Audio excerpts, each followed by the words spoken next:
The governor speeds up the income tax cut, but scales back its cost to the treasury, which means what for the near and the long term? You can still light them if you got them, but getting them may soon burn a bigger hole in your pocket. The first cards are dealt in the highway funding game, but the governor immediately declares a misdeal. We'll talk about all that with the speaker.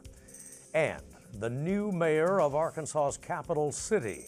At the 30-day mark, what is the now and what is to come? All of that and more on Arkansas Week.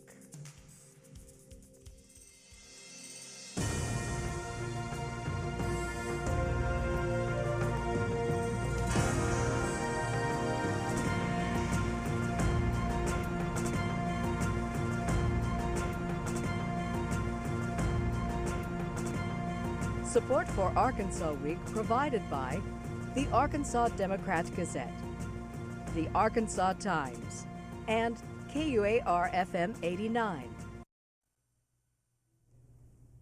Hello again, everyone. Thanks very much for joining us for Arkansas Week, the stuff of state government.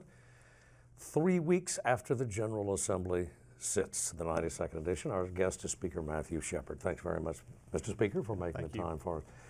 Off the top, the tax bill. The Hutchinson administration has revised its legislation.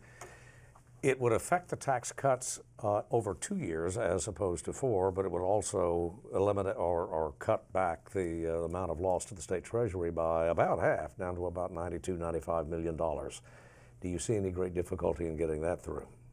Well, I'm optimistic about the possibility of getting the tax cut through. It does require a supermajority, and as we all know, anytime you require a supermajority, it's always going to be a little more challenging than if we were operating under a simple majority. But I think one day out from the rollout, I think that generally the response has been positive. One of the things about it, particularly on the House end, there's a lot of different interests and ideas about what we should be doing with regard to tax cuts or highways or other issues.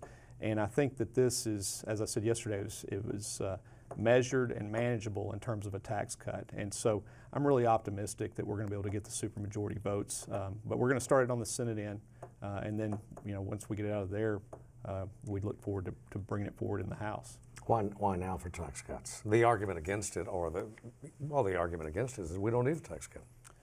Well, I think that a couple of Or that there are needs that could be addressed with the revenue that we see. There are needs that are out there. There always are. But when you think about this tax cut, this is really the third implementation of tax cuts under Governor Hutchinson. And we've focused in previous sessions on middle income, lower income, and there's always been the discussion and the idea that we would come back here at a later date to work on the upper end and try and reduce that top rate in particular to try and bring us more in line with some of the surrounding states and hopefully make us more competitive with the surrounding states. So when you look at it from that perspective and consider it in the terms of recent legislative history, this is just following through on something that's been talked about for a long time. What about 2 years from now? You've indicated yourself, and the administration has, that in terms of tax reduction, anyway, you're not through, you're not done.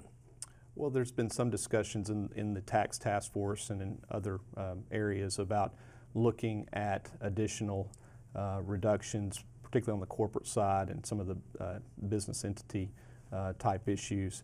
But I think as with anything, you evaluate what's the present condition, what does the future hold, and we continue to evaluate all those issues as we move forward. There's also some discussion about continuing to try and simplify our tax code, and so all those things are issues and concerns that I think we've taken into account as we've developed the present tax cut proposal.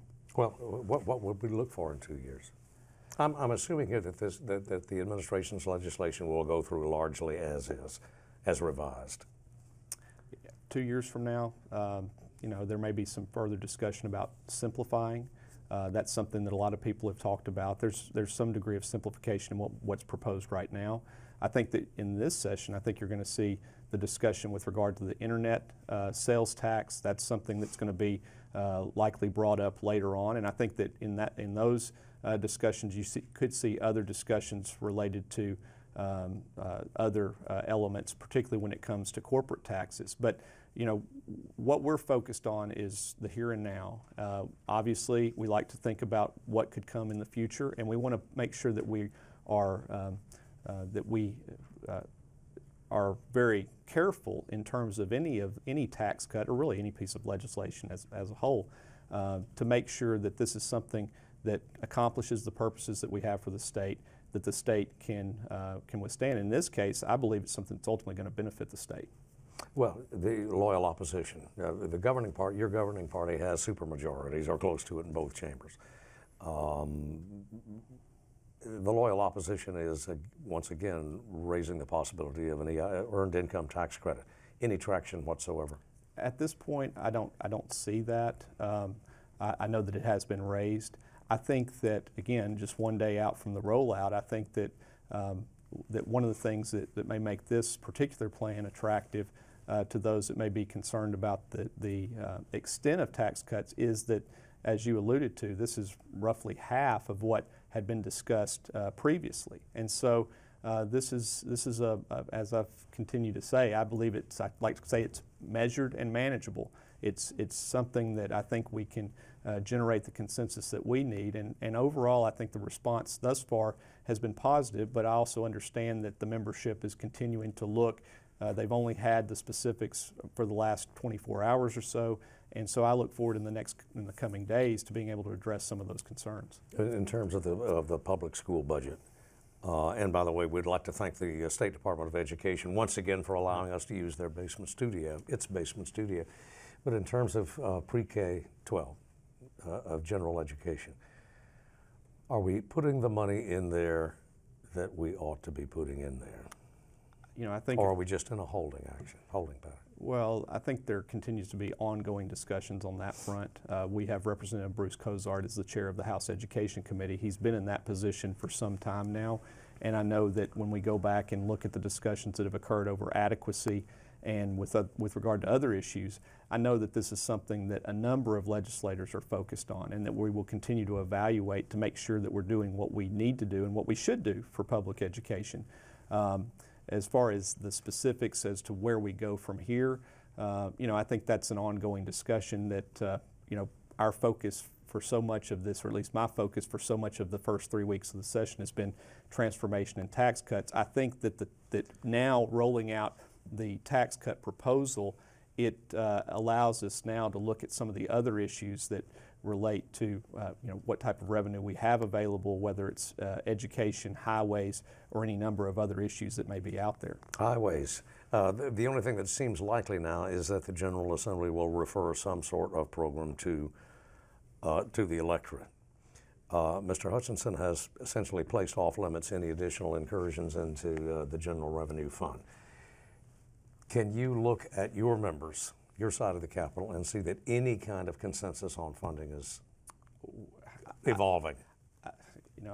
On a lot of issues, I remain very optimistic, and maybe I'm naive, but at this point, 3 weeks in, I'm optimistic on the highway front. Again, I think, as I alluded to earlier, the fact that now we have the tax cut proposal, now we have the specifics, we know what the cost is of that proposal, I think it's going to allow us to have a more substantive discussion on highways. I've always said that I believe we have to look first at what we have available in-house, if you will. If we're going to refer something out to the voters, I feel like we've got to be able to go to the voters and say, we've done what we can with what we presently have. Back in 2011, my first term, we referred out the half-cent sales tax, and now we have some discussions about referring something else out. And we understand that it's a tremendous undertaking, that we have significant needs when it comes to our Department of Transportation and the maintenance and upkeep of the highways we have. But what I do think, getting back to what I said earlier, I've always said I think we have to look to what we have now. Can we do more with that? And I've been open to looking for additional sources of revenue within the context of the current budget, whether it's revenue transfer or maybe other sources. I believe it's important that we have that discussion. I believe that with this particular tax cut proposal, with the fact that it is at $97 million by DFNA's estimates, that does allow us some flexibility to at least have some discussion going forward. So now that we've got the proposal out there, that's where I would like to have further discussions with the governor and the Senate and with the members of the House as to what type of proposal on highways the members would like to see. I do think that over my 8 years here, there is more interest right now in trying to do something substantive on highways than there probably ever has been over that 8-year period. And again, that's one of the things when we talk about, as I mentioned yesterday in the press conference, about the competing concerns or interests that various members may have. One of those competing interests is highways, and that there are those that highways are their top priority. It's an important priority for me as well, but I think that this allows us to have more substantive discussions on that front. Gas, diesel taxes, a complete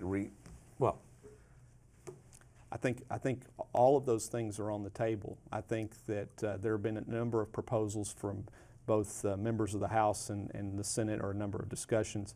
There have also been various proposals and ideas that have been floated by industry and others. Clearly, I don't like raising taxes. I don't like, that's not the way where I'm inclined to go, but I also understand we have a tremendous challenge when it comes to highways. But when I say that everything's on the table, I think that one of the things that's maybe limited us in the past is it's such a big issue that we kind of discount things because, oh, well, that doesn't really move the needle. I think that we have to look at all those issues, and whether it's gas and diesel taxes or whether it's rebates on sales tax on highway construction items, I think we have to look at all those things, and hopefully we can come to some consensus on a plan that makes sense and that the people of Arkansas could support. Would you state a personal preference? My personal preference is to try and move some revenue over and then likely to look at some type of referral. Now, as far as whether it's gas, diesel, or some of the other proposals, that kind of remains to be seen. But I think it's important that we show the people of Arkansas that we have done something with the existing revenue that we have. Speaker Shepherd, thanks very much for being with us. Thank you. Always a pleasure. Stay with us. We'll be right back with the new mayor of Arkansas's capital city.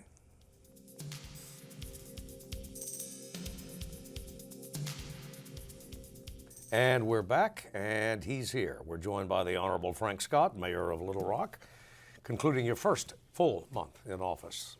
Mayor, thanks very much for being with us. Thank you for the opportunity. First question, does it look different from the inside? Yes, a lot different. It's one of those things you never know what you're going to expect. You do expect certain things, but we are excited, grateful, and humbled to have the opportunity to serve and lead my hometown. As you know, we talked a lot about our campaign is to truly unify our city and focus on true and real change. And so that's going to be our game plan as we move towards governing. We've been on the job now 31 days. We're excited about our transitional board of directors that we announced back in December. They had their first meeting on January the 7th. Then on January 14th, we reorganized city government to adhere to City Ordinance number 19761. And then last Friday, we also announced our transition subcommittees of 109 people that have not traditionally been engaged in City Hall government, and also those who have been engaged, to make certain that we truly engage our entire city and move towards that unifying our city. Looking at the scope of things that you want to get done, looking at, frankly, the ills that befall Little Rock or any other city, but obviously specifically Little Rock, how much of the problem is perception and how much is reality? Both. We have a huge safety perception that's negative. We also have the reality that safety is an issue in our city. We have to make certain that we focus on racial and cultural relations. That's the reason why I focused a lot on unifying our city, but not just racial and cultural relations, but also geographical relations, because Little Rock, depending on what area of town that you're in, is totally different from one another, and that's why we have to focus on intentional interactions that will help us move from being disconnected to connected. How to do that? Much of the most violent crime occurs in 2-3 zip codes, as you know. I totally agree. And so one of the things that we are focused. So what's the interface? What's the formula there? Are you? Yeah. The formula there is to make certain that we focus on increasing our police force. And as we're increasing that police force, my goal is to increase it from 593 police officers to 700 over the next 4 years. What that looks like is we have to increase in year 1, 20 to 25 police officers with a budget that we have to right size to make certain that actually comes to reality.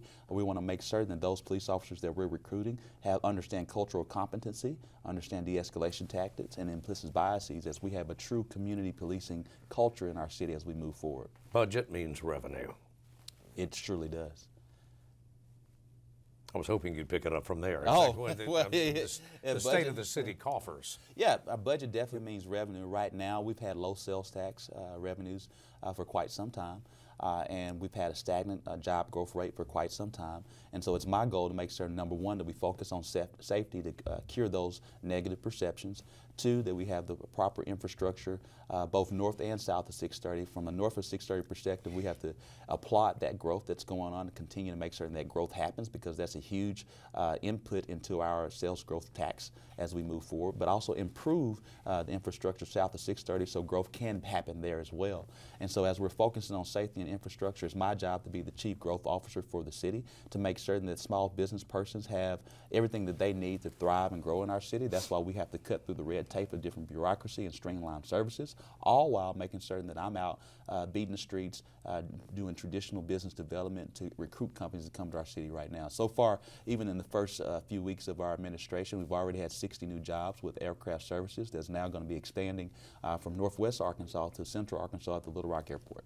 Well, you mentioned that geographical poll. I was reading the latest Metroplan report, and it was the second in a row to raise some pretty provocative questions about the future of central Arkansas, not just Little Rock. Right. But the fact is that Little Rock continues to lose population to the suburbs. How much should we worry about that, since we're talking about a region? Number one, Little Rock has to lead a regional movement for Central Arkansas. To the outside world, Little Rock and North Little Rock are one city. When you really think about Central Arkansas, that encompasses Benton, Bryant, Little Rock, North Little Rock, Sherwood, Jacksonville, Conway, and Cabot. We have to make certain that we create a regional mindset to move forward, to grow from an economic development standpoint. From a Little Rock standpoint, we have to make certain that we're paying attention, that we're losing population. The reason why we're losing population are two reasons: safety and education. We have to make certain that we do what we can do to cure the negative perceptions, i.e. the reason why I'm focusing so hard on increasing the number of police officers that are focused on community policing. And then two, we have to have educational achievement. That's the reason why I am strongly for making certain that we receive the Little Rock School District back under local control. I've already had meetings to make certain that we're strategizing, negotiating, and advocating with not only Commissioner Key but Governor Hutchinson to bring back the Little Rock School District quick, fast, and in a hurry.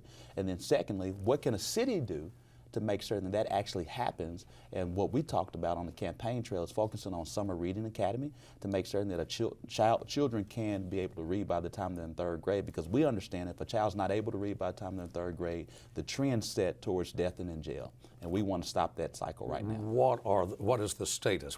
Can you point to anything that your talks with the Hutchinson administration, Commissioner Key, the state board, in terms of getting local control back to Little Rock? Well, within the first week of my administration, and I'm only 31 days in, I had a meeting with Governor Hutchinson and Commissioner Key to let them know that this administration wanted to work towards getting Little Rock School District local control back quickly.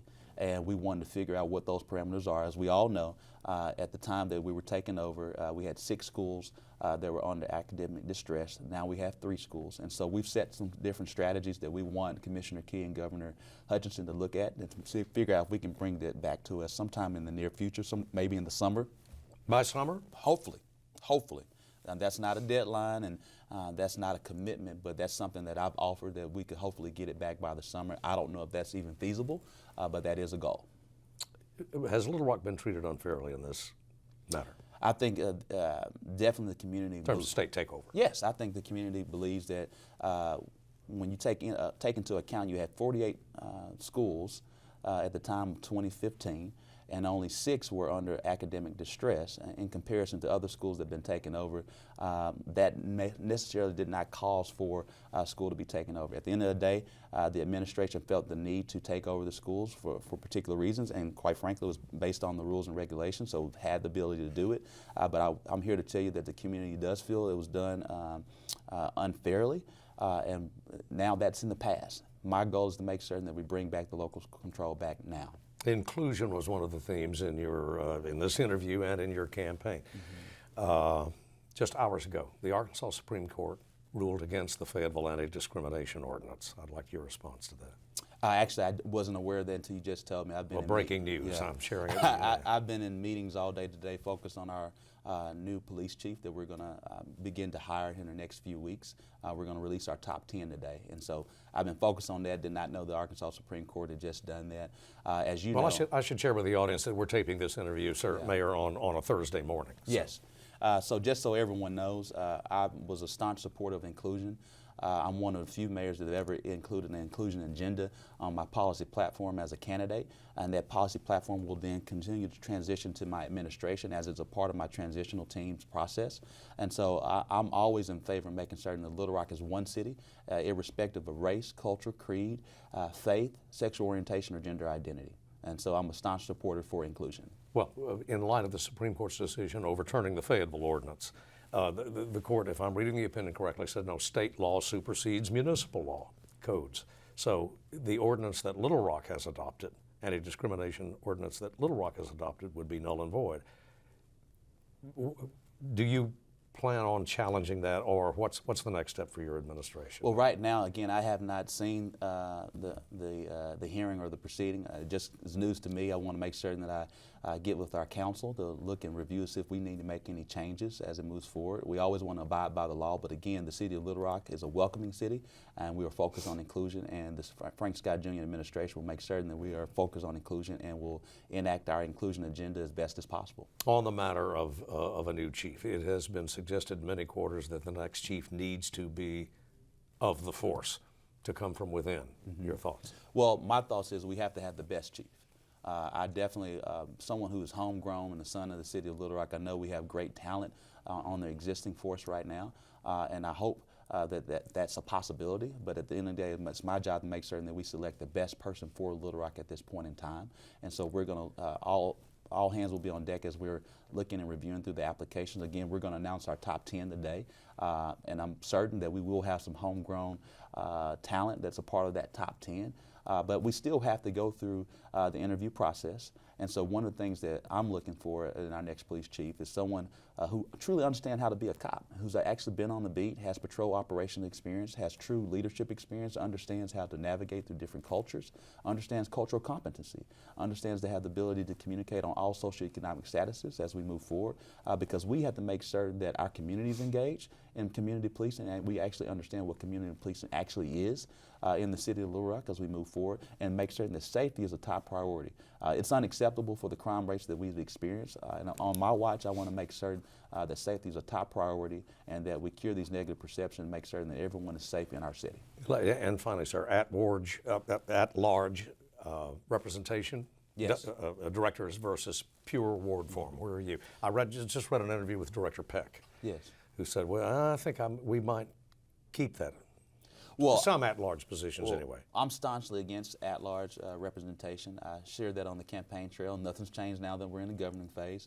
I talked a lot about real change, and what real change looks like is changing our form of government to include moving from our at-large director system to repurposing them to a ward system. And so that's a commitment that I gave on the campaign trail. One of the things I learned while working for Governor Beebe is when you give a campaign promise, you fulfill it or die trying. So I'm going to die trying. Well, stakes are pretty high for some interest in the city in maintaining the at-large system. You're bucking the establishment there, are you not? Well, I have a clear mandate to change the city. I won with 58% of the vote, and the people knew exactly what I stood for, what we campaigned on. We campaigned on unifying the city, moving it from being disconnected to connected, and real change.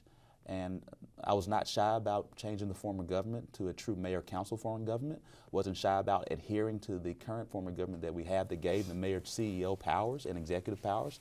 And on January 14th, we changed, and we're now adhering to our form of government, reorganize our governmental structure. And I'm not shy about changing the form of government as it relates to at-large directors. Again, we have to make certain our city is unified. To those that feel that their interests may be threatened, it is.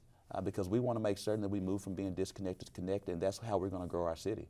And if you truly want to have a unified city, we would get away from the at-large system. And at the end of the day, what I don't want is the federal government to come into the city of Little Rock and tell us how we should do our business. We've seen many cities who have had at-large systems that have been challenged by the federal government, and the courts have told them to change. We can go look at the cities of Memphis, Houston, Chattanooga, and others of the like. And so what I would like to do is make sure that we're listening to the voices, and the voices of our people in this village in the city of Little Rock have stated that they want true representation.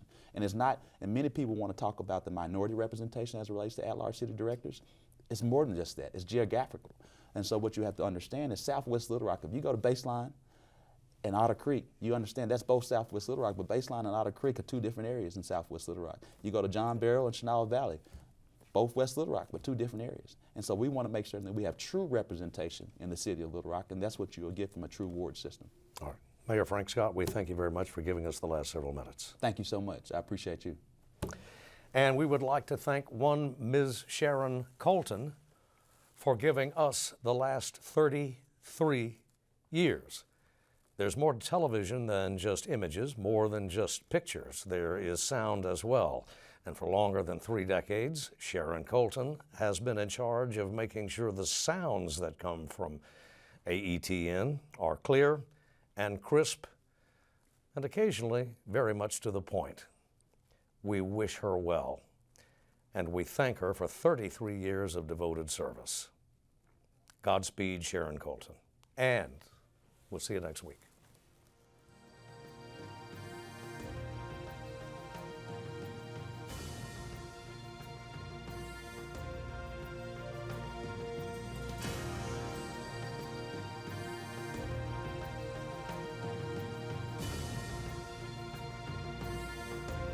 Support for Arkansas Week provided by the Arkansas Democrat-Gazette, the Arkansas Times, and KUAR-FM 89.